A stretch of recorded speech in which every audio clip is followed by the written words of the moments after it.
action adventure novel with a space opera that had a touch which was high tech, which also had a touch, at least in this novel, only a touch of dark fantasy, with a spiritual dimension, not a religious one, portraying a civilization that in a way is almost like Norway. It's almost like a country which has an advanced or mature democracy, equality, total freedom, spiritually developed, yet not bound by morality and Puritanism, an open society which is free to enjoy sex and all the other pleasures of life, but without a sense of guilt or shame. An innocent, really, society. So I'm not saying that Norway is completely like that, but it's quite a good parallel, really, because which we have seen of a mature democracy that suddenly becomes under attack, and they really don't quite know how to deal with it. A galactic alliance of advanced societies, which suddenly becomes threatened by what you might call psychopathic tendencies, which of course have their roots in this strange energy that is coming from a distant galaxy, like a thought form that comes from a galaxy where the flow of time is different, so that this entity that comes out in terms of an energy thought form feeds off the flow of forward time.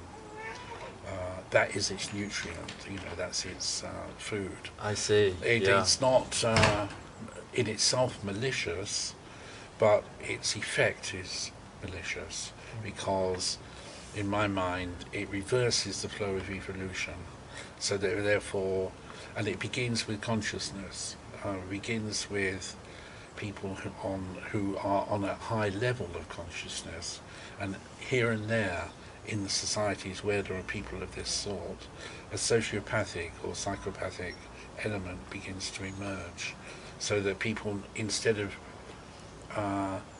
creating things for their own purpose, for their own sake, for the good of all, suddenly become obsessed with power. Power becomes their goal, and that power becomes their god. Yes. Yeah.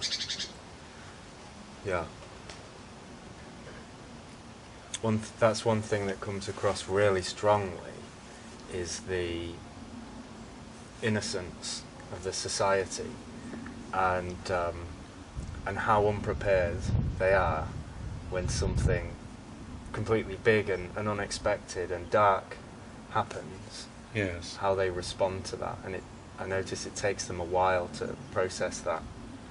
Yes. And get into a plan and to respond. Yeah. Yes, I think the idea I had of this innocence was that it could be interpreted as a form of complacency, that for thousands upon thousands, tens of thousands of years, they had been free of things such as war and hunger, disease, and yet, and really they had relied on this thing which I'm calling the Excalibur barrier, which is a kind of, again, a thought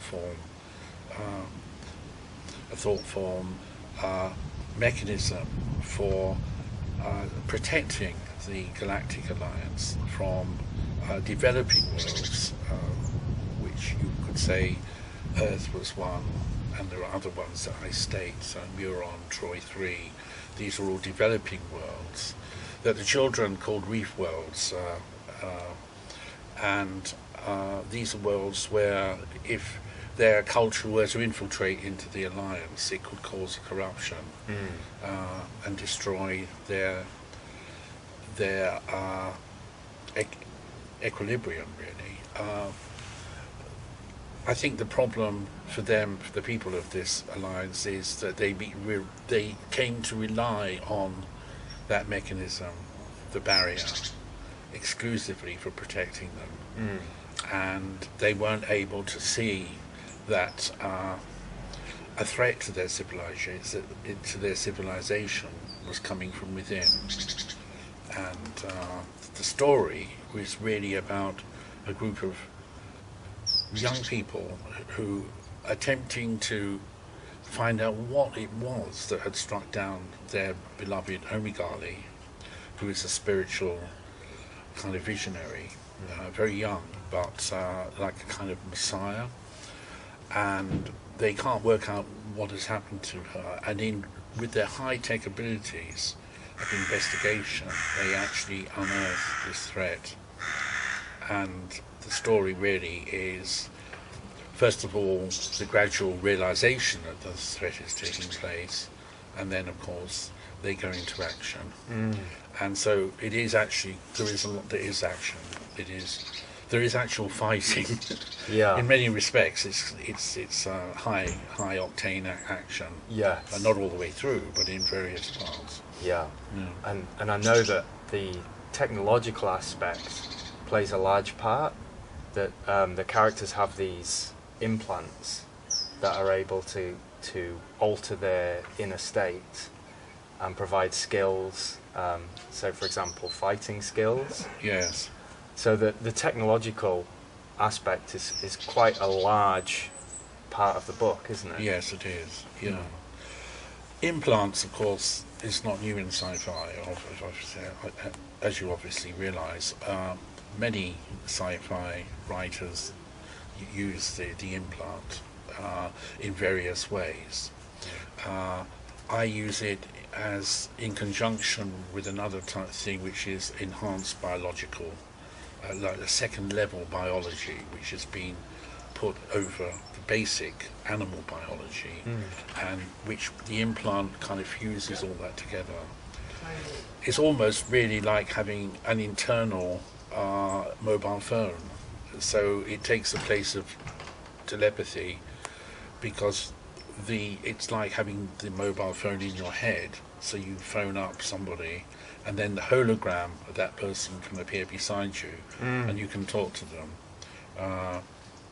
Somebody, I think, asked the Aborigines, I think, had a reputation for telepathy, and were asked if they were using it still, and they said they were no longer doing it because they had mobile phones instead. So this is in a way a little bit like that. That the implant really takes the place really of the mobile phone and the computer. It's an internalized computer. So like a next stage of evolution for people, beyond technology being separate from their body, to then integrate that and sort of live with a sort of symbiosis with technology. Yes, I think that's a very good way of putting it. It would be so that you could have, I mean, just as people are often sitting together, and at the same time one of them might be having a phone call with a friend, or of course now with web, people can talk to many friends all at the same time. You could actually have people in hologram that were present with you in your conversation, so you could be sitting there with me, there could be other people, but they were really projections from the implant. So there's a lot of that sort of thing in the novel. So in that sense, really the barriers of time and space break down, because although it's a bit of an illusion with it being down to technology, you could almost feel like you were with somebody no matter how far across the galaxy they were. Which is a very interesting idea. I mean, really, the group of young people, there are 7 of them, I think. So that's quite a lot to have as a protagonist. It's a group of youngsters, 18, who have just graduated and received their initiation into adulthood, which they call the blessing. which is not a religious thing. It's really an energetic transplantation and a kind of fusing of all their abilities. These young people are, they meet they get into a number of situations, and I don't want to give the plot away, but there are aliens in the novel who have long ago transcended the difference between the biological and the artificial. The synthetic and the biological have become as one. And so you could argue from their point of view that everyone is synthetic, everyone is biological, that the whole world, and that's not a new idea, that the whole world is a computer program. That's not a new idea, of course, that.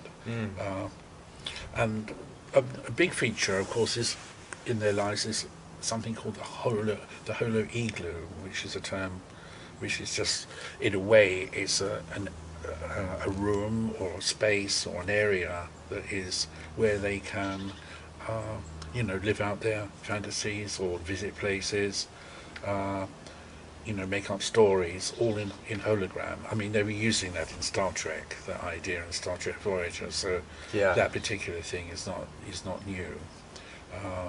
So that that are completely, that they could be in deep space, yet at the same time they can experience a wide range of environments through these holo igloos. Been thinking of different names for it, and I thought of calling it originally the Omegali Legacy, but there are an awful lot of legacies around in novels. This legacy, that legacy, and some of them very, very good. So I thought I'd really kind of go out there and use a Sanskrit word, which is, that, I mean, it's a Sanskrit word which has something to do with union, with the source.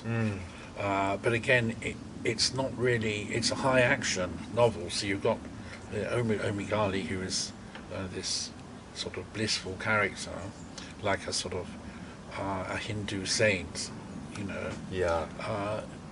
who is nevertheless in the midst of friends who are involved in saving their civilization. So I don't want to give the plot away, but the second novel is even more, well, no, not more action, it's longer, but there is a great deal of action, and there's military action as well, and it also goes further afield.